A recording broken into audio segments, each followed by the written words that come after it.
በዛ መድረክ ላይ ይናገራል የሚልም ነቀፌታ መጥቷል። ሆነም ቀረም ይሄ አጀንዳ በሰፊው እየተነሳ ያለ ጉዳይ ሆኗል። ያንተ አስተያየት ምንድነው? ጽምዶ እንግዲህ አሁን ወደ ፖለቲካና ወታደራዊ ጥምረት አልመጣም። ገና የማህበረሰብ ግንኙነት ነው፣ የህዝብ ለህዝብ ግንኙነት ነው። ወደ ፖለቲካ አልተመነዘረም፣ ወደ ወታደራዊ ግንኙነት አልተመነዘረም። በዚህ ደረጃ ግን ጫጫታው በርክቷል። እንዴት አየኸው? እኔ አልተመነዘረም የሚለውን እኔ አልስማማም። ሁለተኛ ጀነራሉ ከመጡ የሚለውንም ኦሬዲ ፋኖ እኮ አለኩ የኦሮሞ ነጻነት ሰራዊትም እየተዋጋ ነው በይፋ አለኩ ህዋትም አለኩ ከዛ በኋላ ከኤርትራ መንግስትም ጋር በዲፕሎማሲና በህዝብ ግንኙነት ስራ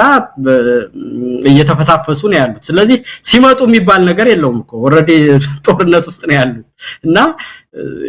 ዛሬ ጀነራሉ ሲገደል ታዲያ አልመጡም ማለት ነው። በሌላ አነጋገር በየቀኑ ደቡብ ጎንደር ላይ ባለፈው ይሄ የሚሆነው ሰሞኑን ወሎ ላይ የሚሆነውን ነገር እንደዚሁም ምዕራብ ጎጃም አካባቢ ከቅርብ ጊዜ ወደ ደብረ ማርቆስ ከተማ ላይ የሚሆነውን ሸዋ ላይ የሚሆነውን እኔ ከየት ነው የሚመጡት ማለት ነው? እሱም የሚለው እንዳለ ማለት ነው። ጀነራሉ በጥምረት ነው። በተናጠልማ ፋኖም እየተዋጋ ነው፣ ኦላም እየተዋጋ ነው፣ ህዋትም ምናልባት እየተሰናዳ ነው። ሌሎች እንቅስቃሴዎች አሉ። ግን ተጣምረው አንድ ግንባር ፈጥረው አብይ አህመድ በየለቱ በቀንም ሲያቃጀው የነበረው ሰሜኖቹ እየመጡ ነው የሚለው በጥምረት በተግባር መሬት ላይ ወርዶ አላየንም። ከመጣ ግን ዋጋውን እንሰጠዋለን ነው ያሉት ጀነራሉ። አጅላጅል በለው እኔ አሁን አንተ ቨርጂኒያ አሁን የሜሪላንድ ነው የምናወራው አሁን አይደለ? እና መሳይና ይልቃል አንድ ላይ ሆነው ከታገሉን ድራሻቸውን እንደምናጠፋቸው አለ እንደምትለይ ነው። አሁን ስራችንን እየሰራን ነው አይደለ? አንተ ሜሪላንድ ነው ያለው ማን ነው? ሜሪላንድ ነኝ አንተ ቨርጂኒያ ነው ያለው። እና ይሄንን እንደማለት ነው የሱን ንግግር ማየው። ህዋት የጊዜያዊ አስተዳደሩ ፈርሶ ራሱን ችሎ መንግስቱ ነው መጥቷል። የኤርትራና የህዋት ግንኙነት በይፋ ታውቆ ህዋት ለኤርትራ የነጻነት ባል መግለጫ በአደባባይ በህዋት በድርጅቱ መንግስቱ ነው ያስተዳደረ መግለጫ ሰጥቷል። የኤርትራ መንግስት ፕሬዝዳንት በትግራይ ውስጥም እየተጨፈጨፉ ነው ብለው ፕሬዝዳንት ኢሳያስ ራሳቸው መግለጫ በቅርብ ጊዜ ሰጥተዋል። የአማራ ህዝብ እየደረሰበት ያለውን የህልውና ትግል ለሚያደርገው እንቅስቃሴ አክብሮት አለን ድጋፍ አለን ብለው ዶክተር ደብረጽዮን በአደባባይ በመግለጫ በትግሬኛ በህዳር 11 የድርጅታቸው ምስራቅ ቀን ሲያከብሩ በይፋ ተናግረዋል። የፋኖ ኃይሎችም በሚገባ ከማንኛውም ኢትዮጵያ ውስጥ በተደራጀ ኃይልም ሆነ ከቀጠናው የህልውና ትግላችን ለማድረግና መንግስት ለማስወገድ እንሰራለን ብለዋል። እና መቼ ነው አብረው ሲመጡ የሚለው ምንድነው ማለት ነው? እኔ አይገባኝም ነው ማለት። ኦሬዲ መጥተዋል፣ እየታገሉ ነው፣ እየሰሩ ነው። ይሄንንም በፖለቲካ ንግግር እንግዲህ የህዋት መሪ ዶክተር ደብረጽዮን ከተናገረ፣ የኤርትራ መሪ ፕሬዝዳንት ኢሳያስ ከተናገሩ፣ የፋኖ አመራሮች በይፋ ከተናገሩ፣ ኦኤልኤ በይፋ ከተናገረ እና ይሄንንም ያደረጉት እንደሆነ ከሆነ እኔ ከዛማ የጎጃሙ ፋኖ ትግራይ ሄዶ ሊያገኘው ነው ወይስ ምንድነው አልገባኝም። ወይም የቢዛሙ ፋኖም እኮ ቢዛሙ ነው የሚታገልና ቢዛሙ ያለው አደረጃጀትና ጎጃም ያለው ከተገናኘ ግንባሩን ለዋለው አለ እንደምትለው ነውና የፖለቲካውም የወታደራዊውም ነገር እየተቀናጀ እንደሆነ ይታወቃል። ግን በአደባባይ እስከሚነግሩ ድረስ እኔ አላምንም ከሆነ ይሄ የሰውየውን የመረዳት አቅም ችግር ነው የሚያሳየው እንጂ ኦሬዲ አብረው መሆናቸው በይፋ ተናግረዋል። በግልጽ ቃል በቃል በአደባባይም ተናግረዋል። ያንንም እየሰሩ እንደሆነ ተናግረዋልና አንድ ላይ ፎቶ ሲነሱ ስላላየናቸው ከሆነ እሱ ሌላ ነገር ነው ማለት ነው። መሳይ እንግዲህ ቃል እንደው ብዙዎች ስጋታቸውን ይገልጻሉ። እንዲህ አይነት ጽምዶ የሚባል መጀመሪያ ኢትዮጵያን በራሳቸው በአገር ጉዳይ ላይ አንድ ገጽ ላይ ሆነው እንዲህ አይነት ጨቋኝ ስርዓትን ለመታገል የሚያስችል ብዙ አጀንዳ የጋራ አጀንዳ ያላቸው ያንን ሳያደርጉ ሌላ ጎረቤት ሀገራትን መጨመር ሱዳንንም ይሁን ኤርትራንም መጨመር ምን ማለት ነው? መጀመሪያ ሞክረናል ወይ? እነዚህ አካላት ምናልባት በአንድም ይሁን በሌላ በኢትዮጵያ ያለፈ ታሪክ ላይ አሻራቸው የሚገለጽ ነው፣ በአሉታዊ መልኩ የሚገለጸው ጎልቶ የሚጠቀስ ነውና እነሱን ወደ ኢትዮጵያ የፖለቲካ ለውጥ እንደው እዛ አካባቢ መገኘት ተገቢ አይደለም ብለው ስጋታቸውን የእውነት የቅንነት ስጋታቸውን የሚያነሱም ወገኖች አሉ። አንዳንዱ ፖለቲካውም ሳይገባው ዝም ብሎ አንድ ቦታ ላይ ቆሞ የቀረ የሚሰጠው አስተያየት እንዳለ ሆኖ በቅንነት ግን ስጋታቸውን የሚገልጹ ወገኖች አሉ። እንዲህ አይነት ጥምረት ለኢትዮጵያ መልካም ነገር ያስገኛል ብለን አናምንም ብለው ቆልፈው የተቀመጡ አሉ። እንደው ስጋቱንም እያየን በዚህ ጉዳይ ላይ ቀጣይ ለኢትዮጵያ በሚበጅ መልኩ የሆነ ነገር ማግኘት እንችላለን የሆነ መፍትሄ መሳይ አሁን እኮ ነው ችግሩ ሁሉ ነገር ነጣጥለው የሚያዩትን ነገር አይገባኝም አሁን በ21ኛው ክፍለ ዘመን ውስጥ እና አሁን የመረጃ ለውጡ ፈጣን በሆነበት መረጃ የማግኘትና የማሰራጨት ሁኔታ ምን ያህል ርቀት እንዳለው የጦርነቱም ዘዴና ሁኔታ በፍጥነት ተቀይሮ በድሮንና በተለያየ መንገድ በሆነበትና የጦርነቱ ይዘትና ሁኔታ ተቀይሯል የግንኙነትና የሰላምና የደህንነት ሁኔታው በፍጥነት ተለዋውጧል እነዚህ ነገሮች አሁን ባለንበት ሁኔታ አንድ ላይ ለመስራትና ለምን ግድ የሚሉበት ዘመን ላይ ነው ያለነው ማለት ምስራቅ አፍሪካ ውስጥ ያለ ችግር ሁሉ መከራው በአንድ ጊዜ ወደ አንተም ይመጣል ወደ ሌሎችም ይዛመታል ስለዚህ አሁን በመንገኝበት የዓለም አቀፍ አውድ ሁኔታ ውስጥ እና የጦርነት ስልቶች ውስጥ የዋርፌር ስልቱ ሁሉ ተቀይሯል በድሮን ነው የሚወጋው በሳይበር ነው የሚዋጋው በመረጃ ዋርፌር ሳይኮሎጂካል ዋርፌር ነው ያለው ነገሮች ሁሉ በፍጥነት መረጃ የማግኘትና የማሰራጨት ሁኔታ ተቀይሯል ስለዚህ እንኳን በቀጠና አንድ ቦታ ላይ በአለም ላይ ዛሬ የሚደረግ ችግር ዓለምን በሙሉ ነው የሚያናገው ከምንገኝበት ዘመን አኳያ ማለት ነው በአለም ላይ ተሳስረናል ግሎባላይዜሽን የሚለው በመረጃ ለውጥና በእንትን በፍጥነት መጥቷልና ያ በሆነበት ሁኔታ የኤርትራ ችግር የሱዳን ችግር የሶማሌ ችግር የኢትዮጵያ ችግር እርስ በርሱ ኢንትሪኬት ያደረገ ሆኗልና በዚህ ደረጃ ባለ ጊዜ ደግሞ የዓለም አቀፍ ግንኙነትና የውጭ ግንኙነትን በመትሰራበት ጊዜ ትግልህን ከነዚህ አካላት ጋር ማቀናጀት በጣም ትክክለኛና ተገቢ ነገር የውጭ ግንኙነት ድርጅቶች ሲመጡ ወደፊት ሲያረጉ ምን እንደሆነ የመረጃ ልውውጥ መውጫ ላይፍላይን የተለያዩ ነገሮችን መሳሪያ መግዛት አለባቸው የቴክኖሎጂና የመገናኛ መሳሪያ ማግኘት አለባቸው ለዛ ለማድረግ መውጫ መስመርና መገናኛ ድልድይ ያስፈልጋቸዋል ፓስፖርት ያስፈልጋቸዋል እና በእንደዚህ አይነት ሁኔታዎች ሁሉ የዲፕሎማሲ ድጋፍ ያስፈልጋቸዋል የሎጂስቲክ ድጋፍ ያስፈልጋቸዋል ይሄን በተመለከተ በሚደረግ ትግል ሁሉ እስካሁን ሰዓት ድረስ ይሄ አይነቱ ስራ የተገባና ያለ ነገር ነው ሁለተኛ ነገር መሳይ የዘላለማዊ ጠላት እንደዚህ እንዲህ ሊያረጋኝ የሚባለው ነገር ሁሉ ጊዜ በዓለም አቀፍ ግንኙነት ውስጥ አገሮች በተለያየ ጊዜ ያላቸውን ያሰላለፍ ደረጃ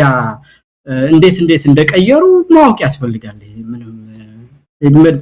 እስከ ቅርብ ጊዜ ድረስ እኮ መሳይ አሁን የቀዝቃዛው ዓለም ጦርነት እስከሚያበቃ በ18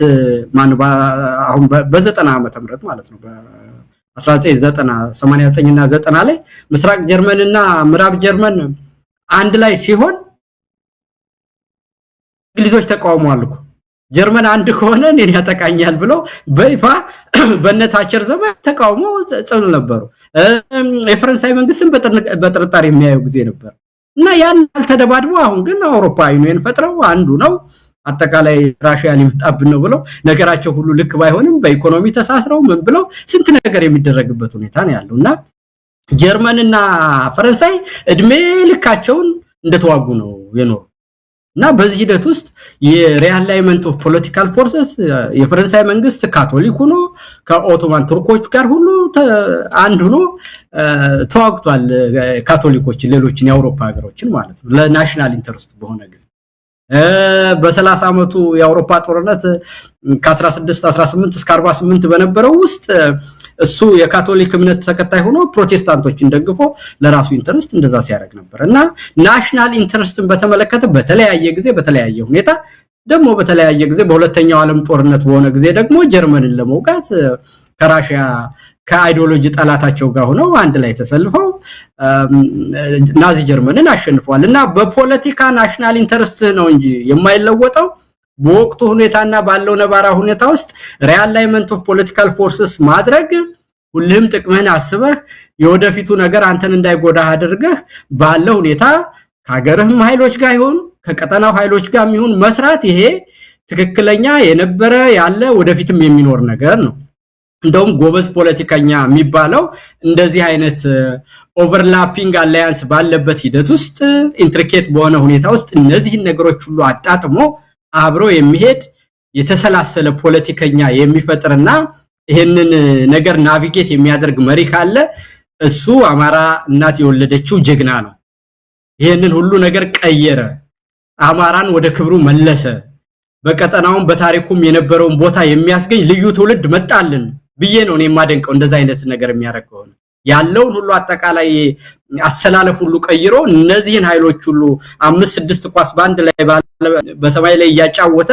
እነዚህን ሁሉ አስተማምሮ የመራለ የጀርመኑ ቢስማርክ አሁን እንደገና የአማራ እናት ወለደች ብዬ ላከብረው እችላለሁ እንጂ ይሄንን ካለማዋቅም ከርስ በርስ ሽኩቻም ዝም ብሎ ከተራ ፖለቲካ እንትን ዝም ብሎ በደንብ ያልተላመጠና ያልታሰበ ነገር የሚያደርጉ ሰዎች ናቸው እንጂ በምንም አይነት የቤቱ ሲያልቅ በኋላ አይምጣ የሚባል ፖለቲካ የለም በዲፕሎማሲና ባለም አቀፍ ድጋፍም ትሰራለህ የራስህን ድርጅትም ታጠናክራለህ የራስህን ህዝብ ታነቃንቃለህ በአገር ውስጥም ደግሞ ካንተ ድርጅት የተለየ ያላቸው በታክቲክም በስትራቴጂም የምትገናኛቸውን ትገናኛለህ እንጂ የአገር ውስጥን ስትጨርስ ነው ወደ ኤርትራ የምትሄድ የአገር ውስጥን ስትጨርስ ነው ወደ ሱዳን የምትሄድ የምትለው እልም ያለ ድንቁርና ነው የምልህ መሳይ ይልቃል እንግዲህ የኤርትራ የነጻነት በዓል እየተከበረ ነው ያለው የኤርትራው ፕሬዝዳንት በየአመቱ እንደሚያደርጉት ንግግር አድርገዋል በዚህ ንግግራቸው በተለይ በምስራቅ አፍሪካ የአፍሪካው ቀንድ ላይ ያለውን ሁኔታ በተመለከተ ይሄ ለውጪ ኃይሎች ለሌሎች አካላት መንበርከክን ቅጥረኛ መሆንን የቀጠናው ትልቅ ስጋት አድርገው የገለጹበት ሁኔታ ነው ያለው በእርግጥ እዛ አካባቢ አሰላለፍ እየተቀየረ ነው በቅርቡ የአሜሪካን መንግስት ከኤርትራ ጋር የሚሰራበት ሁኔታ እንዳለ የኤርትራ ማዕቀብ በማንሳት በቀይ ባህር ላይ ያለውን የአሜሪካንን ጥቅም ለማስከበር ከኤርትራ መንግስት ጋር ለመገናኘትና ለመስራት በአሜሪካ መንግስት በኩል ውሳኔ ላይ ተደርሶ እንቅስቃሴ መጀመሩን ሰምተናል ያ የቀጠናውን አጠቃላይ ሁኔታ ይቀይራል ነው አብይ አህመድ በአንጻሩ እዚህም እዚያም ተነካክቶ እዚህም እዛም እሳት ጭሮ ኢትዮጵያን በከፍተኛ ሁኔታ የውስጧም የውጯም ደህንነት አደጋ ውስጥ እንዲወድቅ አድርጓል ያው ሰሞኑን እንደምትሰማው ነው ሱዳን ከኢትዮጵያ በሚመጡ ድሮኖች ጥቃት ደርሶብኛል የሚል ክስ ማቅረብ ከጀመረች ቆይታለች እሷም እርምጃ እየወሰደች ነው ወደ ኢትዮጵያ ግዛት ዘልቃ በመግባት አንዳንድ መንደሮች ላይ እንደዚሁ ጥቃት እየሰነዘረች እንዳለ እየሰማን ነው ኢትዮጵያ የውስጧ ጦርነት እሳቱ የለበለባት ነው ነገር ግን ከጎረቤት ሀገራት ጋርም እንደዚሁ ከፍተኛ ፍጥጫ ውስጥ ትገኛለች ከኤርትራ ከሱዳን ከሶማሊያ ከሶማሊላንድ ከጅቡቲ ሳይቀር ከፍተኛ የሆነ የዲፕሎማሲ መሻከር ውስጥ የገባችበት ወቅት ላይ እንገኛለን እንግዲህ ሁሉ የመጣው የአብይ አህመድ የዲፕሎማሲ ኩስምና ነው ኢትዮጵያን ብሔራዊ ጥቅሟን አሳልፎ የሰጠ ወደፊትም አደጋ ይዞ የሚመጣ የዲፕሎማሲ ክስረት ውስጥ ነው የገባ ነው በዚህ ወቅት ላይ ነው እንግዲህ ፕሬዝዳንት ኢሳያስ አፈወርቂ የቀጠናው የፖለቲካ ሁኔታ እየተቀየረ ነው አብይ አህመድን በጎን የሸነቆጡበት የቀጠናውን አደጋ በማምጣት ረገድ የአብይ አህመድ ለሌሎች ሀገራት ቅጥረኛ መሆን አስተዋጽኦ እንዳደረገ በገደምዳሜ ተናግረዋል እስቲ እዚህ ላይ ምን አስተያየት መስጠት ይቻላል ይልቃል እንግዲህ እንዳልከው ነው አሁን በኢትዮጵያ ውስጥ የተዳከመና የሞተ ያለ መንግስት አገሪቷንም አዋርዶ ራሱም ተዋርዶ በኢትዮጵያ በቀጠና ውስጥ የነበራትን ክብር በአለም ላይ የነበራትን ክብር አፍሪካንን በመስረትና በማስተባበር ረገድ ያላትን ቦታ ሁሉ ያሳጣ ነው ስለዚህ አንድም ከህልውና ትግሉ ቀጥሎ ደግሞ የፖለቲካ ትግል ከሚደረግባቸው ሁኔታዎች ውስጥ አንዱ የአብይ አስተዳደር ይሄ ብልጽግና የሚባለው የተወናበደ ቡድንና የኢህአዴግ ሽራፊ በዲፕሎማሲም በኢኮኖሚም በደህንነትም የወደቀ ነው አንድ ሀገር እኮ መጀመሪያ በሌላው ላይ ክብር ለማድረግ መጀመሪያ በአገሪቷ ላይ ፉል ኮንትሮል አለው ወይ የዜጎችን ሰላምና ደህንነት ያስከብራል ወይ በህዝብ ውስጥ ምን ያህል ተቀባይነት አለው የሚሉት ነገሮች እና የውጭ ፖሊሲው ደግሞ የታሰበበትና የተጠና ሆኖ ከተንኳሽነት ይልቅ ሌሎችንም ማስተባብሮ የኢኮኖሚም የባህልም የጸጥታም ትብብሮችን አድርጎ በአገሩን ከአካባቢው ጋር አስተሳስሮ የሚመራ ነው ወይ ተብሎ ሲታይ ነውና በዚህ ደረጃ ሲታይ አብይ የዓለም ደህንነት ስጋት የቀጠናው ስጋት ሆኖ መጥቷል አሁን አጠቃላይ እና ይሄ በሆነበት ሁኔታ የአገሩን ሁኔታ አይቆጣጠርም 80-90% የሚሆነውን የአገሪቷን ክፍል ውስጥ መቆጣጠር በማይችልበት ደረጃ ላይ መሆኑን አዛዡና ጀነራሉ እስከ ትናንትናው ድረስ መሃል ሀገር ውስጥ ሲደመሰስ ማየት ይሄ አንድ ማሳያ ይሆናል ማለት ነው በሌላ ወገን ግን የኤርትራ መንግስት በፖሊሲውና በተለያየ መንገድ ላትስማማት ይችላል ነገር ግን በውጭ ግንኙነት ፖሊሲ መሰረት ራሱን በአገሪቷ ላይ ሙሉ ቁጥጥር አለው የተጠናከረ መረጃ አለው የተጠናከረ ወታደር አለው ግልጽ የሆነ የውጭ ፖሊሲና ከዓለም ሀገራት ጋር የሚገናኝና ፉል ኮንትሮል ኦፍ ዘ ካንትሪ ያለው መንግስት አለ እዛ ላይ ስለዚህ የሚገኝበትም ደግሞ የጂኦፖለቲክሱን በተመለከተ ውሃው ዳር በመሆኑና ሚድል ኢስትም አሁን ባለበት ሁኔታ ውስጥ በጣም አስቸጋሪ በመሆኑ የሚገኙበት ጂኦግራፊያዊ ቦታ የበለጠ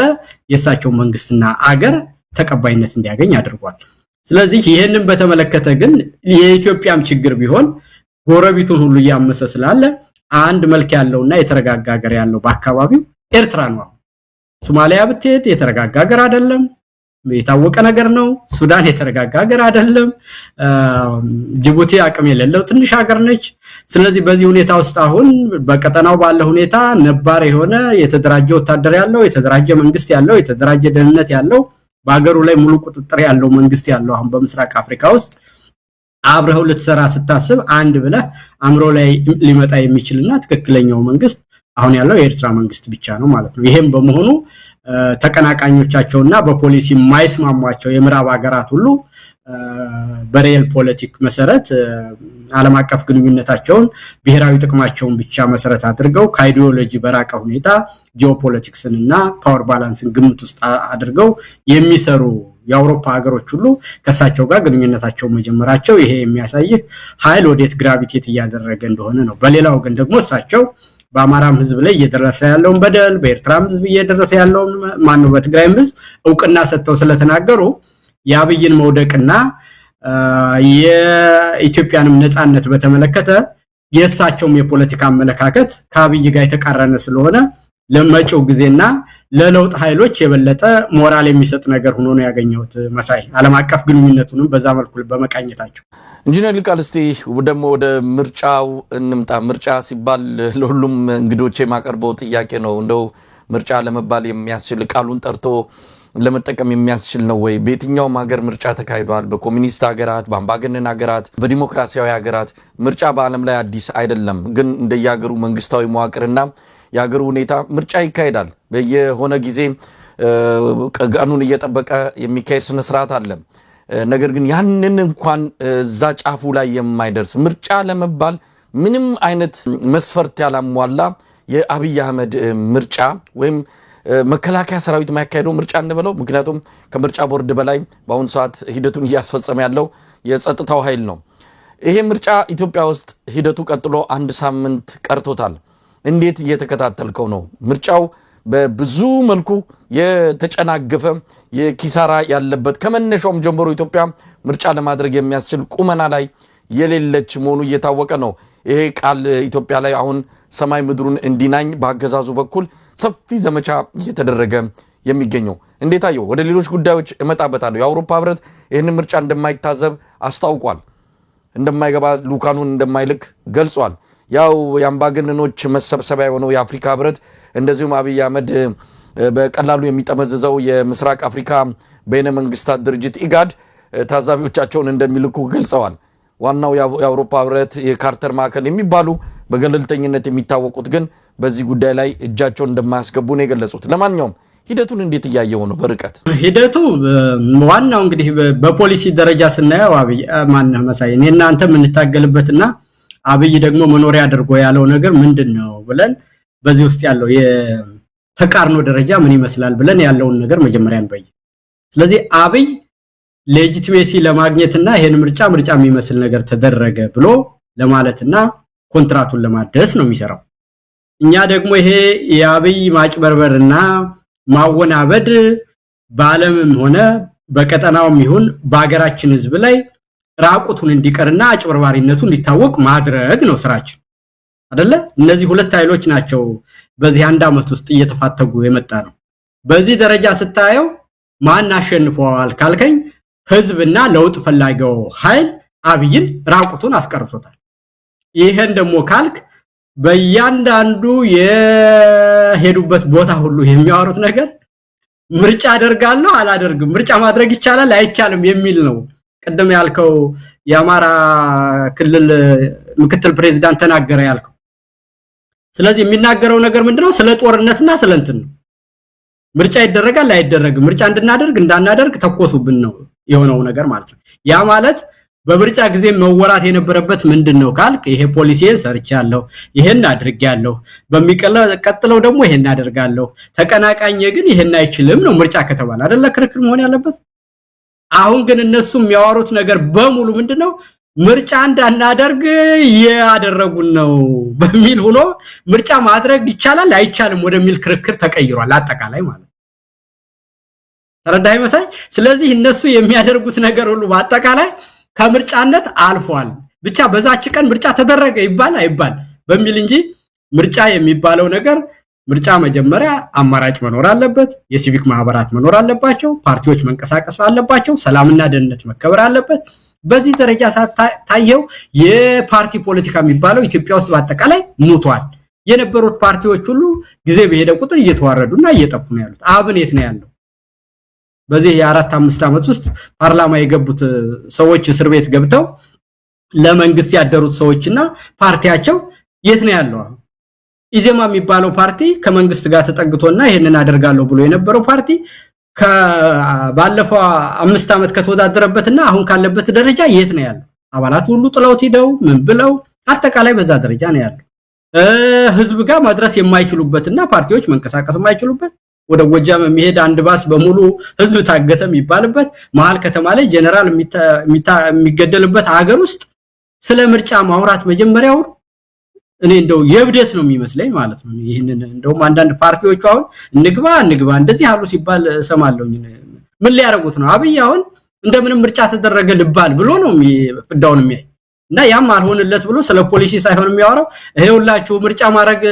ሊችል ነው ምክትል ፕሬዝዳንት እዚህ ወጣ የደምትለዋል ወሬ አድርጎ ነው የድካሙን እየደከመ ያለ በዚህ መሰረት ራቁቱን አስቀርታችሁታል ስለዚህ ምርጫ እንደው የፖለቲካ ፓርቲዎች በዚህ አጋጣሚ መሳይ እንደው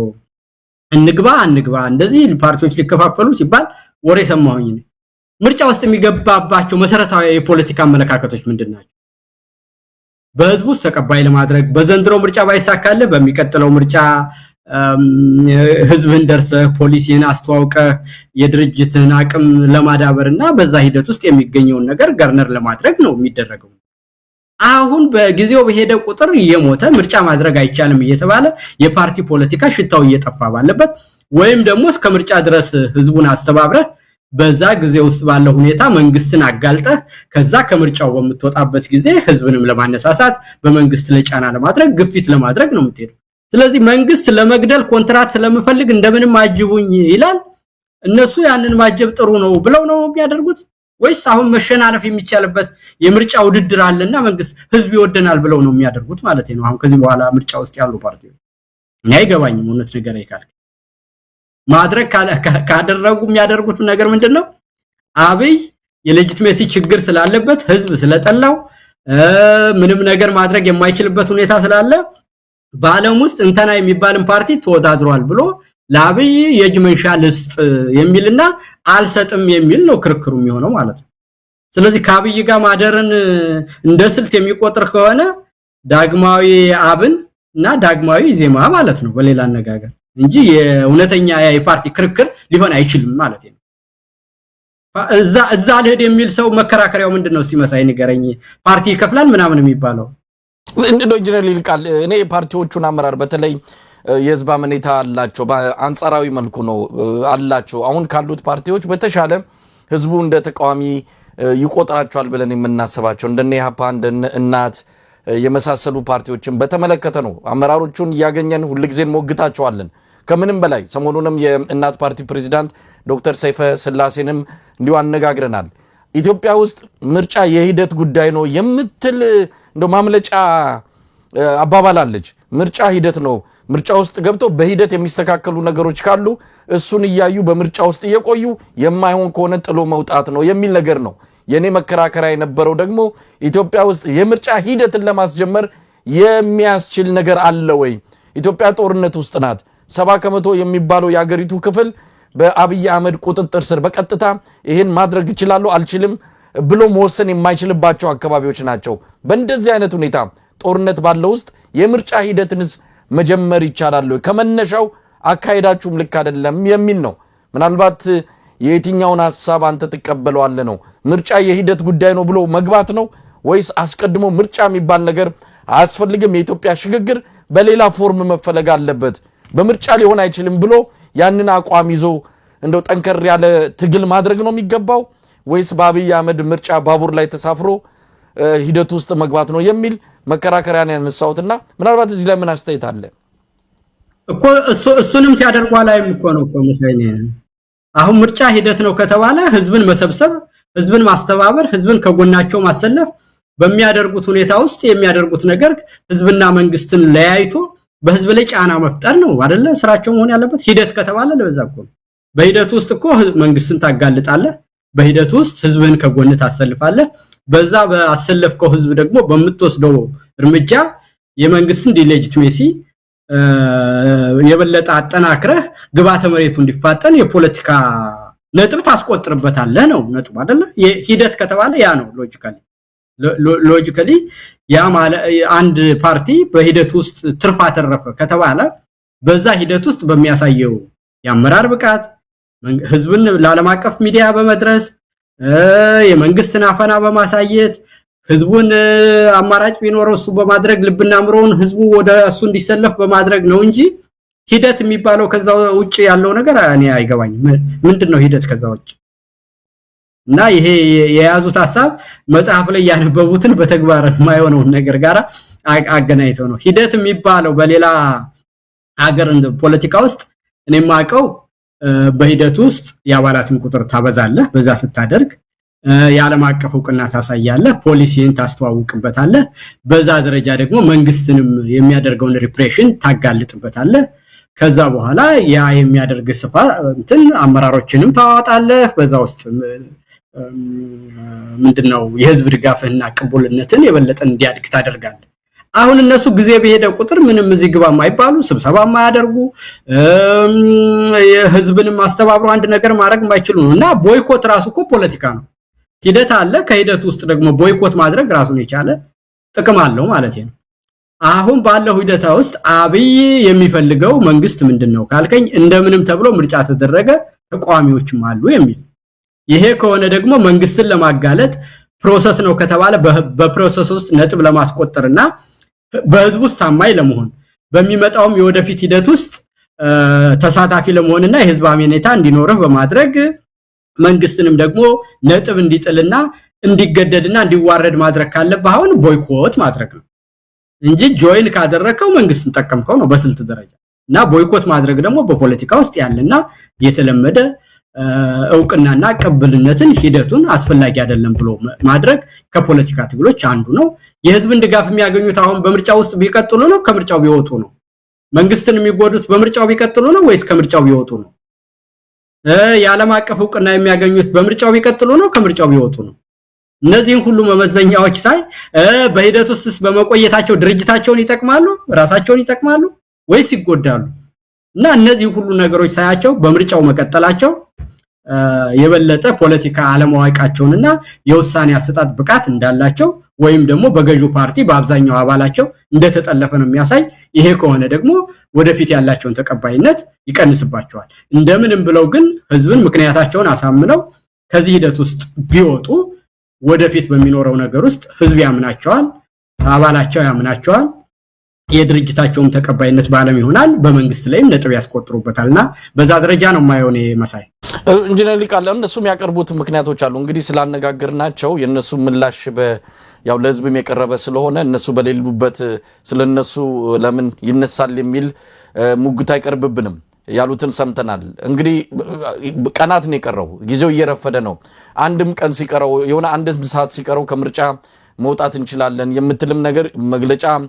ነገር እየሰጡ ነው የሚገኙት። ቀደም ሲል ያልከው ነው በምርጫው በመቆየትና በማንኛውም መንገድ እዚህ የአብይ አህመድ አዳማቂ ከመሆን ያላለፈ ምርጫ ሂደት ውስጥ መገኘታቸው ምንም የሚያስገኝ ጥቅም የለም። ነገ ከነጎዳ ምናልባት አንድ ሁለት ሰው አብይ አህመድ ያዘጋጀው አለ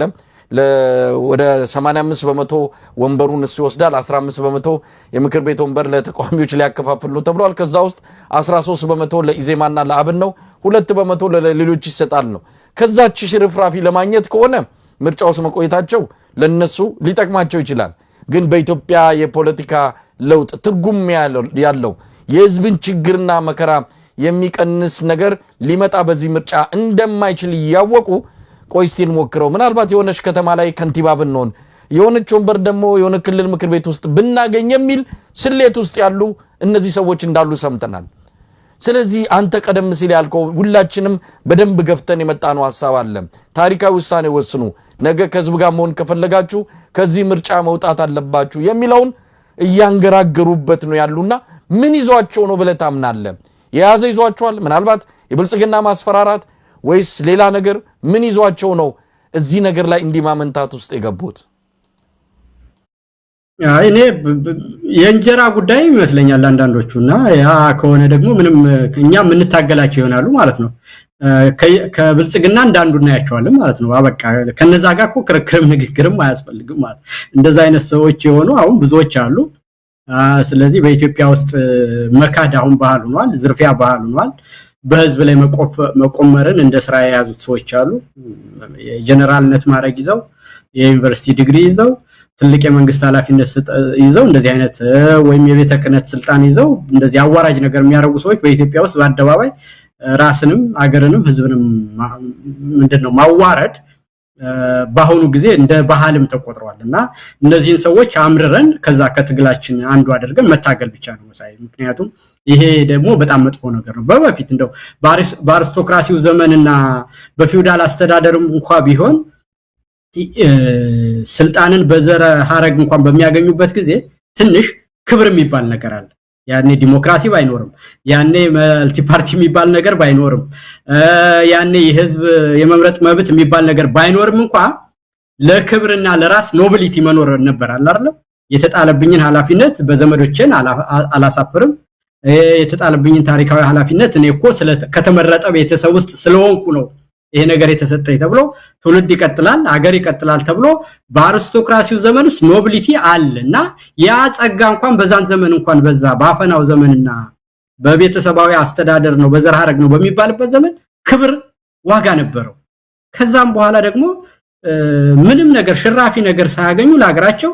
የሞቱ ሰዎች ያሉባት ሀገር ናት ኢትዮጵያ። ምንም ሽራፊ ሳንቲም ሳያገኙ ቤተሰባቸው ይየተር እና ያ ማለት ሀገር፣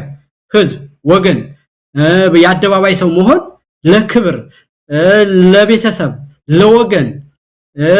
አገር እኮ አጠቃላይ ኮንትራት ትናንት ስለሞቱ ዛሬ ስላሉ ነገ ስላልተወለዱ የሚደረግ ትልቅ ኃላፊነት የሚሰማው ትልቅ ማህበራዊ ኃላፊነት መሆኑ ተዋርዷል በእኛ ሀገር ውስጥ እና እነዚህ ሰዎች አሁን ይሄን ሁሉ ያልኩን መሰረታዊ ዜግነት አገር አርበኝነት የሚባለው ነገር ሁሉ ቆርጥም አድርገው ዛሬን ከበላው ድፍት ልበል ብለው የእንስሳና ያሳማ ህይወትን የመረጡ ሰዎች ስለሆኑ እነዚህን ሰዎች እንደው ማምርሮ መታገል ነው። ሽማግሌ ሆኖ በሽምግልና ላይ የሚቀልድ የተማረ ሰው ነው ተብሎ በትምህርትና በዋቂነት የነበረውን ክብር የሚያዋርድ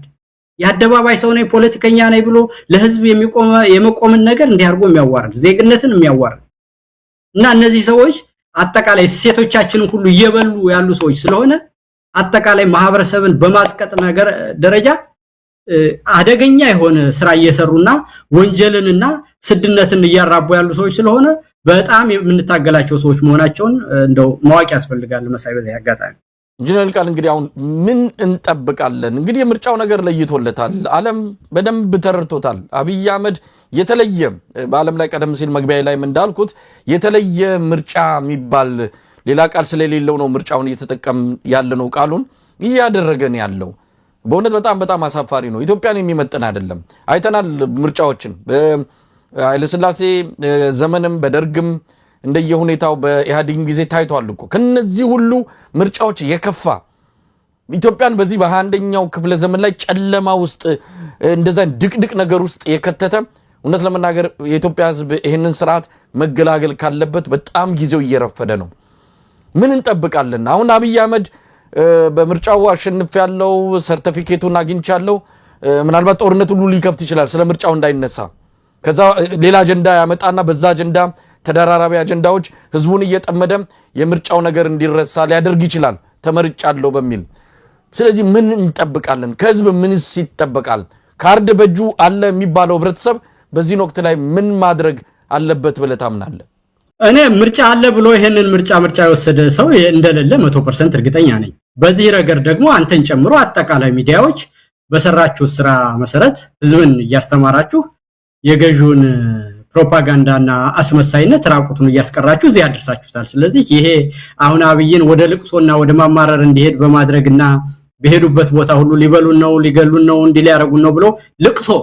ልቅሶ ምርጫን ልቅሶ ያደረጋችሁባቸው እናንተ ናችሁ። ስለዚህ ይሄንን ነገር ደግሞ እስከመጨረሻው ሰዓት ድረስ አሁንም በያዛችሁት መስመር አጠንክሮ መቀጠልና